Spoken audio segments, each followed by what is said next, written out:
Gudoomiyaha xiriirka kubadda cagta Hirshabelle Mudane Yuusuf Xamed Jaras ayaa mar uu wareysi gaar ah siiyay TV-ga Hirshabelle ayaa waxa uu kaga hadlay xaaladii ugu dambeeyay isboortiga Hirshabelle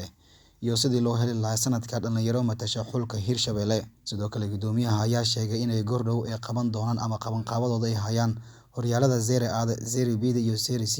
ka oo laga xuli doono ciyaartoy matasha gobolka, degmada iyo xulka Hirshabelle. insha Allah sanadka hore waxaan qabanay tartan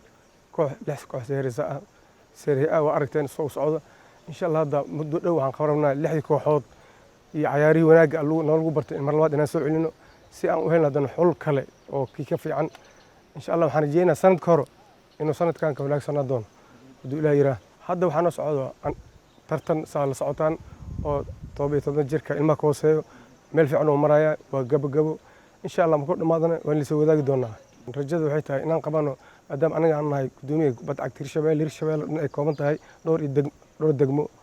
marka degmooyinka gobolka Hirshabelle in hal meel soo keeno kadibna aan kala baxno xulkii matali lahaa Hirshabelle qorshaha waa noogu jiray marka kulli degmada joon waxay ka mid tahay degmooyinka la Hirshabelle marka insha Allah waxaan qaban doonaa taas Hirshabelle degmooyinka kooban tahay hadduu Ilaahay yiraahdo. Nin walba ninkii fiican oo kubadda cagta professional kii hore ahaado mid dambe ahaado insha Allah ma kala socno nin walba lugtiisa xirfadiisa ku xiran tahay kii horena waa soo noqon karaa mid cusubna uma karaa. Yusuf Maxamed Axmed, Hirshabelle TV, Jowhar.